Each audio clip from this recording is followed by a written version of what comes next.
한 주간도 평안하셨습니까? 부흥회를 통해 은혜 많이 받으셨죠? 우리가 말씀을 들을 때 하나님이 우리에게 은혜를 주셨다는 것은 바로 그 말씀을 우리에게 주셨다는 의미가 됩니다. 오늘날 하나님은 어떻게 역사하시는가? 성령을 통하여 역사하시죠. 지금은 성령 시대이죠. 누가복음 24장 32절을 보면 엠마오로 가던 두 제자가 예수님이 말씀을 풀어주실 때에 우리 속에서 마음이 뜨겁지 아니하더냐라고 했던 것을 볼 수 있습니다. 바로 이것이 성령의 역사인 것이죠.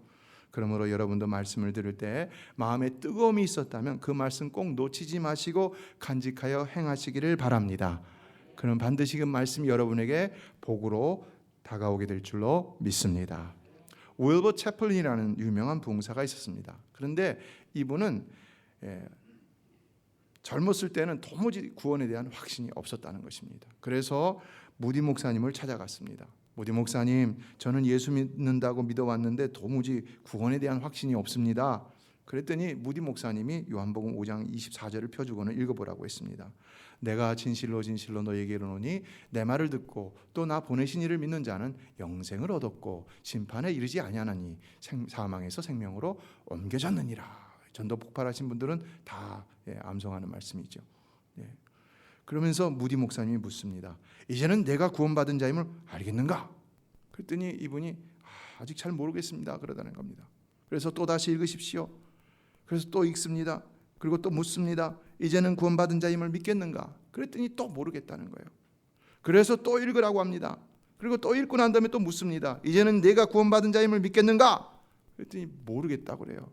이 무디 목사님 화가 났어요. 화가 나가지고는 소리를 쳤다고 합니다. 네가 감히 무엇인데 하나님을 의심하는가? 하나님께서 예수 그리스도를 구주로 영접한 자는 이미 생명을 얻었다고 하시면 얻은 것이고 사망에서 생명으로 옮겼다 하면 옮긴 것이지 네가 감히 무엇인데 하나님을 의심하는가? 그랬더니 그 말씀에 그만 이 채플린이 거꾸로 지고 말았다는 것입니다. 내가 무엇인데 하나님이 그렇게 분명히 내게 말씀을 주셨는데 내가 하나님을 의심하는가? 그래서 거기서 구원의 확신을 얻고 훗날 이분이 무디 목사님의 뒤를 이어서 미국의 엄청난 구원의 역사를 이루는 놀라운 하나님의 종이 되었다는 것입니다. 성도 여러분, 하나님이 여러분에게 은혜를 주셨다면 그 말씀 꼭 붙드시기를 바랍니다. 하나님의 말씀 반드시 이루어지는 줄로 믿습니다. 그런데 새벽 기도는 변함이 없는 것 같아요. 모이는 숫자는 항상 똑같은 숫자가 모이고 있는데요. 우리는 말씀의 은혜를 받은 대로 행하는 자가 되어야 되는 것이죠. 그래야 그 은혜가 내 마음에서 삶으로 이어져서 열매를 맺게 되는 것입니다. 야고보서 1장 25절은 말합니다. 자유롭게 하는 온전한 율법을 들여다보고 있는 자는 듣고 잊어버리는 자가 아니요 실천하는 자니 이 사람은 그 행하는 일에 복을 받으리라. 말씀을 듣고 실천할 때 우리가 복을 받는다는 것을 성경이 말씀하고 있다는 거지요. 그래서 어저께 새벽에도 다윗의 이야기를 했는데 다윗이 백성들을 향해서 축복을 선언할 때에 그 끝에서는 말씀대로 율법대로 행하라 라고 했던 것을 볼 수 있는데 이게 바로 축복의 비결이라는 것입니다. 우리가 여러분 예배당에 나와서 하나님의 은혜를 구하고 하나님의 은혜를 받아가지고 돌아가는 이것만으로 우리 축복이 이루어지는 것이 아니라는 것입니다. 제가 논리학적으로 말씀을 드렸는데 이거는 필요 조건이라면요. 그리고 우리가 말씀대로 행하는 것은 충분 조건입니다. 필요 충분 조건이 충족되어야 우리가 하나님께 복을 받아 누릴 수가 있다는 겁니다. 여러분, 그러므로 은혜를 받은 대로 말씀을 받은 대로 행하는 여러분 되시길 주의 이름으로 축복합니다. 그럼 100배, 60배, 30배 결실하게 될 줄로 믿습니다. 그러나 이제는 마음을 다시 새롭게 함으로 메시아 잔치에 집중하기를 원합니다. 우리는 불신 영혼, 방황하는 영혼을 주님 앞으로 인도하는 메시아 잔치를 앞두고 오늘 이렇게 메시아 잔치 선포주의를 갖고 있는데요. 사실 우리가 처한 상황은 팬데믹으로 인해서 그렇게 좋지 않습니다. 그래서 우리는 작년에 메시아 잔치를 하지 못했는데요. 그러나 전도는 주님이 주신 절대 사명이기 때문에 우리가 피할 수 있을까? 아무리 생각해도 피할 수가 없는 것이죠. 사도 바울은 고린도전서 9장 16절에 말했습니다. 내가 복음을 전할지라도 자랑할 것이 없으면 내가 부득불 할림이니라. 만일 복음을 전하지 아니하면 내게 화가 있을 것이라. 화가 있을 것이라. 복음 전하는 일 하지 않으면 안 된다는 거죠. 이건 절대 사명이라는 것입니다. 그러므로 우리는 이 일을 감당하되 지혜롭게 감당하기를 원하는데요. 예수님이 제자들을 전도지로 보내면서 말씀하셨죠. 뱀같이 지혜롭고 비둘기같이 순결하라. 그렇다면 오늘날 이 팬데믹 시대에 우리는 어떻게 지혜롭게 복음을 전할 수 있는가? 저는 말씀을 살펴보는 가운데 오늘 본문을 택하였습니다. 오늘 본문이 우리에게 주는 분명한 지혜의 교훈이 있다고 생각합니다. 첫째는요, 빌기를 다하라는 것입니다. 기도에 힘써야 한다는 것이죠. 31절을 다시 볼까요? 빌기를 다함에 모인 곳이 진동하더니 무리가 더 성령이 충만하여 담대히 하나님의 말씀을 전하니라. 여러분, 지금 초대교회 상황은 어떤 상황입니까? 결코 복음 전하기 좋은 상황이 아니었습니다. 3절을 보면요, 성전 미문에서 구걸하던 지체장애인을 베드로와 요한이 오직 나사렛 예수의 이름 하나로 일으켜 세웁니다. 그럴 때 그 기적을 본 많은 사람들이 몰려듭니다. 그래서 그 사람들 앞에서 베드로가 놀라운 복음을 전하는 것을 볼 수 있는데, 그런데 그때부터 유대 종교자들의 초대교회에 대한 핍박이 시작되었다는 겁니다. 이에 오늘 본문 1절로 4절을 보면 베드로와 요한이 투옥되는 사건이 있었고, 그럼에도 불구하고 하나님은 계속해서 성령으로 역사하셔서 믿는 자들이 급속히 증가하는 놀라운 일을 일으켜 주셨다고 기록하고 있는데, 급기야 5절로 22절에서는 산헤드린 공회의 신문과 협박 끝에 이 사도들이 석방이 되고 있는 것을 볼 수가 있습니다. 그리고 그들이 교회에 가서 자신들이 겪은 모든 일을 고하는데, 그때에 오늘 본문에 이 사건이 나타나는 겁니다. 합심하여 빌기를 다하고 그랬을 적에 그들이 성령의 충만함을 받고 더욱 담대히 나아가 하나님의 말씀을 전하는 놀라운 일이 있었다는 것입니다. 참으로 복음을 전할 수 없는 상황이었는데 성령의 역사하니까, 아니 이들이 기도함으로 성령의 충만함을 받고 나니까 담대히 복음을 전할 수 있었다는 것입니다. 여러분, 우리도 성령의 충만함을 받으면 복음을 전할 수 있는 줄로 믿습니다. 지금 이 초대교회가 처한 상황, 우리보다 더 힘든 상황이었습니다. 지금 아프가니스탄이 탈레반의 점령으로 말미암아서 굉장히 어려움을 당하고 있지요. 믿는 자들을 색출해서 막 죽이고 있다고 합니다. 저에게 보내지는 동영상들을 보면요, 총으로 쏴서 죽이고요, 큰 칼, 옛날에 그 망나니가 가지고 있던 큰 칼 있죠, 그걸 가지고 목을 내리칩니다. 좀 끔찍한 얘기 좀 합니다. 칩니다. 그럼 목이 떨어져 나갑니다. 그 목 떨어져 나는데 이게 핏줄에서 피가 막 솟구칩니다. 저는 그냥 동영상을 꺼버렸어요. 도저히 더 이상 볼 수가 없었습니다. 그런 일이 지금 일어나고 있다는 겁니다.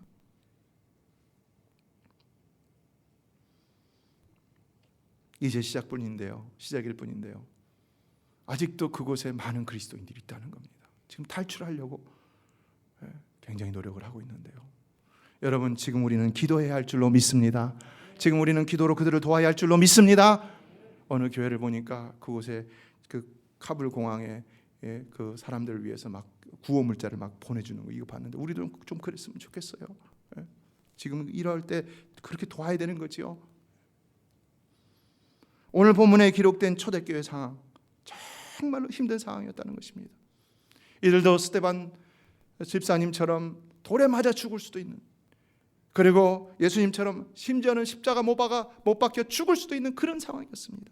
그럼에도 이들은 결코 두려워하지 않았는데 왜 그랬느냐? 그 어려운 상황에서 그들은 기도했고, 그래서 성령의 충만함을 받았기 때문이라는 것입니다. 그래서 그 힘든 상황에서 결코 뒤로 물러가지 않고 지금은 안 돼 이런 것이 아니라 오히려 담대하게 나가서 복음을 전하였다는 것인데요. 여러분, 우리가 이 팬데믹 중에서도 전도를 하려고 한다면 먼저 기도에 힘써야 하는 줄로 믿습니다. 이 어려운 상황에서 어떻게 전도할 수 있을까? 너무나 어려움이 많습니다. 우리의 마음이 먼저 약해져 있습니다. 여러분도 그렇지만 저도 그렇습니다. 정말 이 팬데믹에서 메시아 잔치를 한다는 것은 너무 힘든 일입니다. 그러나 그렇다고 그대로 주저앉아 있어야만 하는가? 그러나 그 마음을 우리가 붙들고 먼저 하나님 앞에 기도할 수 있어야 한다는 겁니다. 그래서 하나님 그 마음을 붙잡아 주실 수 있도록, 강하고 담대한 마음으로 붙잡아 주실 수 있도록 기도해야 한다는 겁니다. 여러분, 우리가 기도에 힘쓰면 분명히 하나님께서 우리에게 성령의 충만함을 주시는 줄로 믿습니다. 성령의 충만함을 얻기만 하면 우리의 연약한 마음도 강해질 줄로 믿습니다. 그리고 우리의 삶은 내가 이끄는 것이 아니라 성령이 이끄는 삶이 되는 것입니다. 전도는 본래 그렇게 해야 되는 것이죠. 이 장에서 처음 초대교회가 예수님의 죽음 이후 그 어려운 상황에서도 전도를 할 수 있었던 힘은 무엇입니까? 바로 성령 충만이었던 것이죠. 호련히 하늘로부터 급하고 강한 바람 같은 소리와 불의 혀처럼 갈라지는 성령의 충만한 역사가 일어났을 적에 그들은 자칫 유대인들에게 붙들려 죽을지도 모르는 상황에서 차나 각국으로부터 몰려온 수많은 사람들을 향해서 담대히 복음을 외치기 시작했습니다. 성령 충만 받고 나니까 두려움이 하나도 없었던 것이지요. 연약한 마음이 강해졌어요. 의심한 마음 사라졌습니다. 나태한 마음도 사라졌습니다. 모든 장애 요소가 다 사라져버리고 말았습니다. 오직 하나님의 영에 붙들린 그들의 마음은 강하고 담대했을 뿐만 아니라 지혜롭고 능력이 충만했다는 것입니다.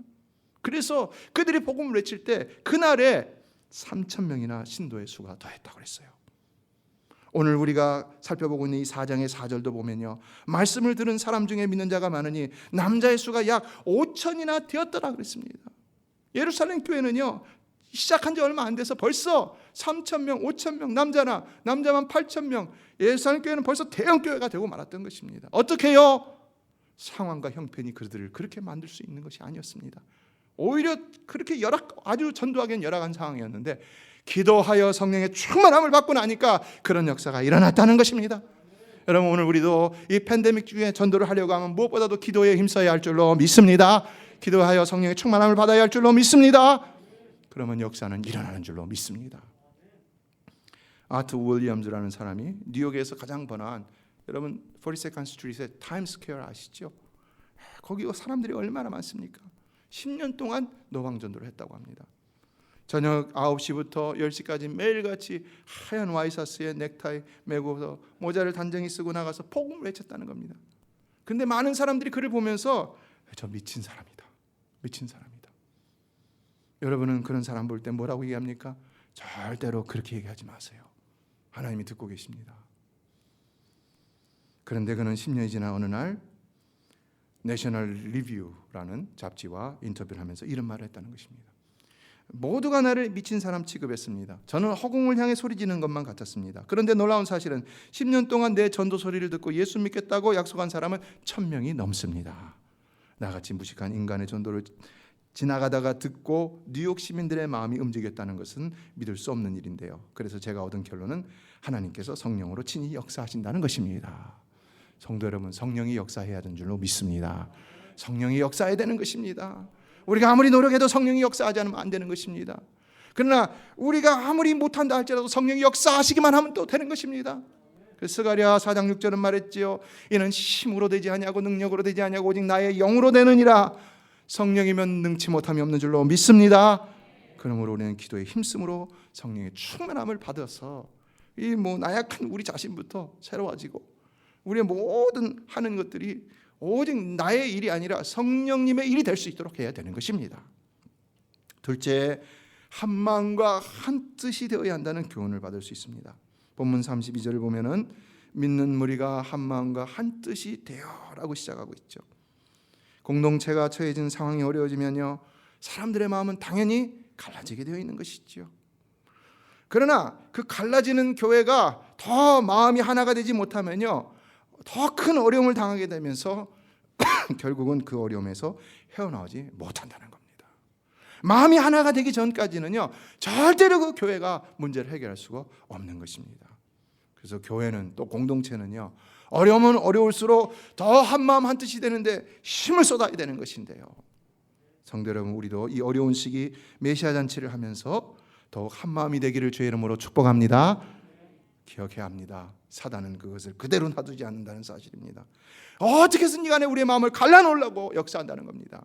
우리의 생각으로, 우리의 입술로 그것을 갈아놓으려고 역사한다는 겁니다. 그럴 때마다 여러분 깨달으시기 바랍니다. 그건 성령의 역사가 아닙니다. 성령은 하나 되게 하시는 분이지 갈라놓게 하시는 분이 아닙니다. 그러므로 그건 사단의 역사입니다. 예수 이름으로 물리치시기를 주의 이름으로 축원합니다. 우리가 하나님 앞에 매달려서 기도하면서 사단의 역사를 분별하고, 그래서 사단의 역사를 물리치고 어쨌든 간에 이 일에 한마음 한뜻이 되도록 노력하지 않으면 안 되는 것입니다. 누구의 뜻이 아니라 하나님의 뜻으로, 말씀의 뜻으로 하나가 되도록 노력하지 않으면 안 되는 것입니다. 교회는 이처럼 어떤 일이든 먼저 기도를 통해 한마음 한뜻을 이루며 행해야 되는 것인데요, 그래야 문제가 해결되고 열매가 맺혀지는 것입니다. 어느 마을에서 가장 무거운 썰매를 끌 수 있는 말을 선발하는 대회가 열렸습니다.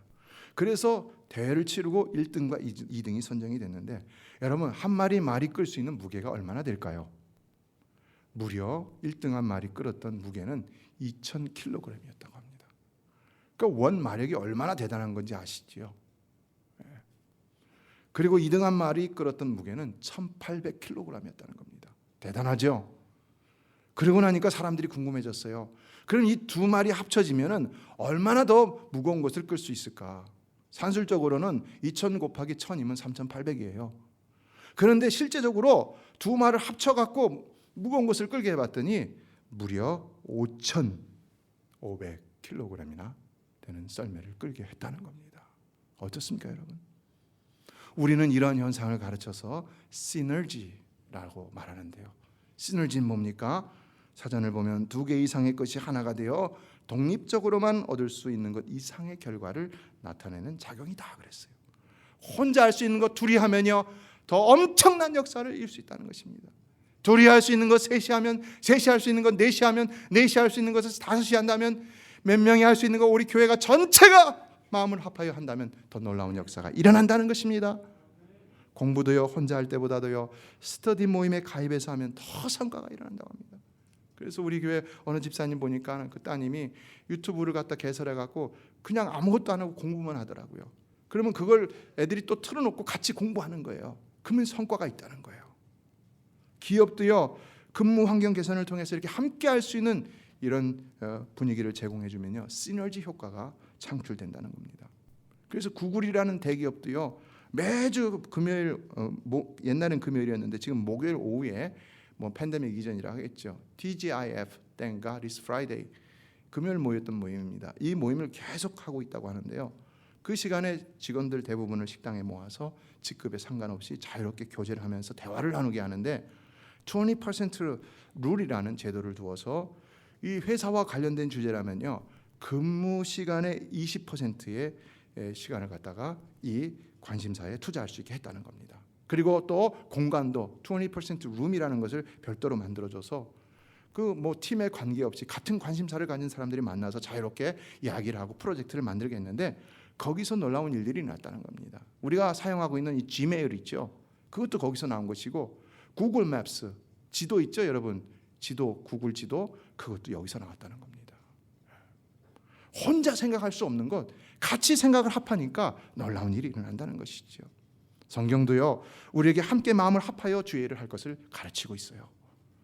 전도서 4장 11절을 보면 한 사람이면 패하겠거니와 두 사람이면 맞설 수 있나니 세 겹줄은 쉽게 끊어지지 아니하느니라 라고 했어요. 성도 여러분, 오늘 우리도 이 어려운 시기 전도를 시작하지만 마음을 합하여 한 뜻으로 전도에 힘쓴다면 분명히 놀라운 역사가 일어날 줄로 믿습니다. 여러분이 부지런히 태신자 카드를 작성해서 교회에 제출해 주시면 저희 행정실에서 선물을 보내드리고 또 저희 중보기도팀이 그 이름을 가지고 기도할 것입니다. 또 여러분에게 필요한 것들이 있다면 우리 장로님들, 준비위원들, 목회자들에게 말씀해 주시기 바랍니다. 얼마든지 도와드릴 것입니다. 지금 우리의 상황은 어려운 상황이지만 우리가 마음을 합함으로 반드시 이 어려운 상황을 뚫고 좋은 열매를 거둘 수 있게 되기를 간절히 소망합니다. 그러면 하나님 분명히 여러분을 이 교회를 더 복 주실 줄로 믿습니다. 마지막으로 세 번째, 사랑으로 헌신하며 수고해야 된다는 교훈을 받을 수 있습니다. 32절 하반절을 보면요, 모든 물건을 서로 통용하고 자기 재물을 조금이라도 자기 것이라 하는 이가 하나도 없더라라고 했어요. 정말 성령이 충만한 역사가 일어나서 뭐가 되려고 하니까 이런 사랑과 헌신의 수고의 역사가 일어나고 있었다는 것이지요. 이와 같은 역사는 여기서만 일어난 것이 아니죠. 이미 초대교회에 처음 성령의 충만한 역사가 일어났을 때 사도행전 2장 42절 이하에서도 똑같이 일어났던 것을 볼 수가 있는데요. 성도들은요, 또 교회는요, 물질을 아끼지 않았던 것을 볼 수 있습니다. 서로 공용하며 어려운 사람들을 돕고 주의 사역을 위해서 함께 사용했던 것을 볼 수 있는데, 그러할 때 하나님께서 그들에게 복 주시고 더 큰 은혜를 주시고 놀라운 부흥의 역사를 일으켜 세워 주셨다는 것입니다. 저희 교회도 보면 이렇게 어려운 분들을 남모르게 도와주시는 분들이 많이 있습니다. 어느 날 지나가다가 어떤 분이 어렵게 물건을 파시는 것을 보고 저한테 전화를 했어요. 그분의 상황을 묻고 자기가 돕겠다고 하시는 얘기를 들은 적이 있습니다. 남몰래 이렇게 도우시는 분들 많이 있습니다. 우리가 진정 그리스도로 살고자 한다면요, 이와 같은 물질의 수고와 헌신도 아낌없이 할 수 있어야 되는 것이죠. 그래야 우리 삶이 하나님께서 더욱 채우시는 은혜로 살아갈 수가 있는 것입니다. 예, 32절을 다시 보면 자기 재물을 조금이라도 자기 것이라 하는 이가 하나도 없더라라고 했는데 뭘 얘기하고 있습니까? 물질에 대한 주인의식이 분명해야 된다는 것이죠. 물질은 누구의 것이라는 것입니까? 물질은 누구 것입니까? 내 것입니까? 아니라는 거예요. 내가 피땀 흘려 모은 것이라도 내 것이 아니라는 것을 성경은 우리에게 가르치고 있다는 겁니다. 예, 베드로전서 4장 10절은 각각 은사를 받은 대로 하나님의 여러 가지 은혜를 맡은 선한 청지기 같이 서로 봉사하라 그랬어요. 우리는 뭐라는 겁니까? 청지기라는 거예요. 청지기. 우리는 맡은 자라는 것입니다. 하나님 우리에게 맡겨준 것이지. 믿으십니까? 참 쉽지는 않은 고백이에요. 내가 피땀 흘려 수고했는데, 내가 잠 못 자고, 내가 쓸 거 안 쓰고, 내 하나님 거래요 다. 그러나 여러분, 하나님이 안 주시면 우리가 얻을 수 있는 것이 무엇이겠습니까? 사람 앞에서 우리가 그렇게 주장할 수 있어도 하나님 앞에서는 그렇게 주장할 수가 없는 것이죠. 맞습니까? 네. 이제 우리는 사도 바울과 같이 나는 죽고 오직 내 안에 그리스도만이 살아서 나의 모든 것은 주님의 것입니다 라고 고백하는 신앙으로 하나님 나라를 위해서 우리의 가진 것을 아낌없이 사용하며 사랑과 헌신의 수고를 다할 수 있어야 하는 것입니다. 전도는 천하를 주고도 바꿀 수 없는 한 영혼을 살리는 일입니다.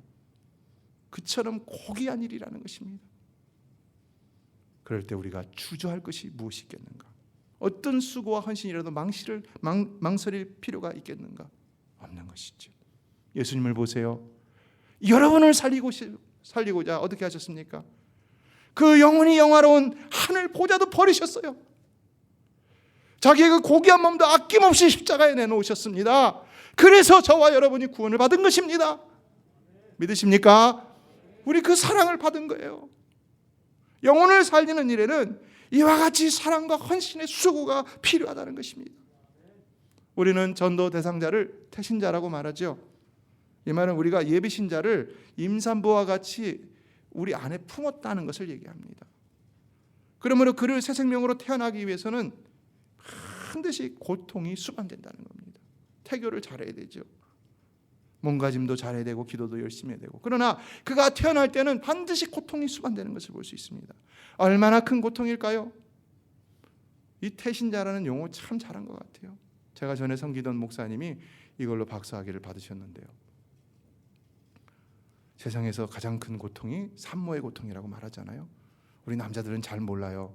우리 장로님 딸이 지난번에 첫 손주를 낳을 때 23시간 진통을 했다고 하는데 제 아내도 23시간 진통을 해서 비슷하게 했어요. 23시간인가 23시간 반인가 이렇게 했는데요. 제가 옆에서 지켜보는데 이건 도저히 못 보겠더라고요. 너무 힘들어하더라고요. 그리고 애를 낳을 때는 정말로 고통스러워하는, 이게 우리가 TV 같은 데서 보잖아요. 이 수건을 입에다 물고서. 근데 남자들은 몰라요, 솔직히. 저도 애를 셋이나 낳았지만, 제가 낳은 건 아니지만, 근데 생명이 태어날 때는 고통이 수방된다는 것입니다.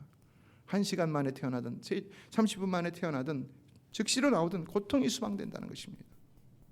한 영혼이 구원받기 위해서는 이와 같은 고통을 우리는 기대할 수 있어야 한다는 겁니다. 그래서 사랑의 헌신과 수고가 필요하다는 것입니다. 특히 지금은요, 팬데믹으로 인해서 정신적으로나 물질적으로 어려운 분들이 상당히 많은데요. 여러분이 할 수 있으면 그들에게 사랑과 헌신의 수고를 하라는 겁니다. 그래서 열매를 맺으라는 것입니다.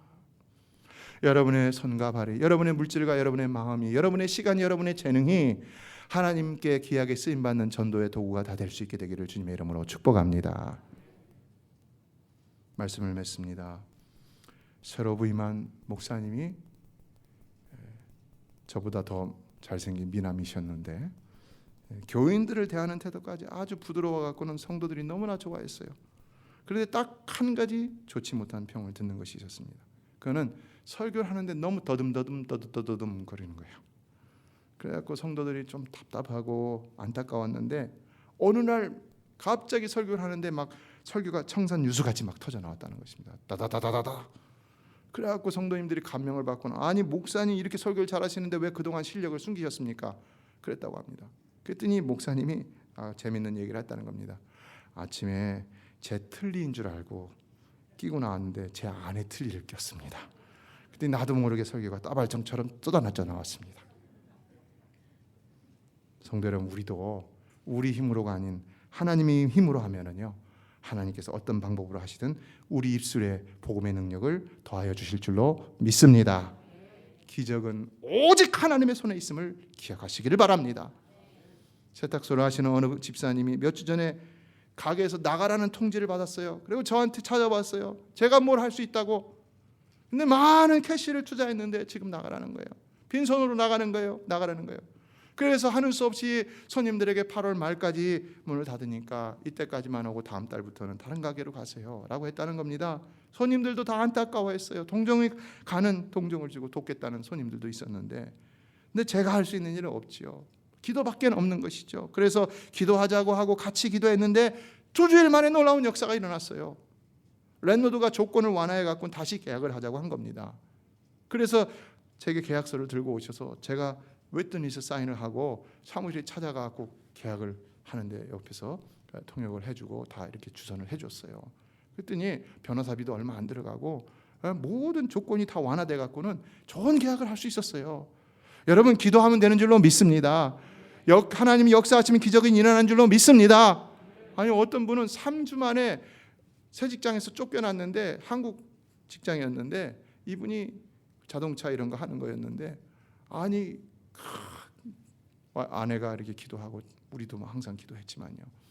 근데 바로 그 다음 주에 미국의 대기업에 취직이 됐어요.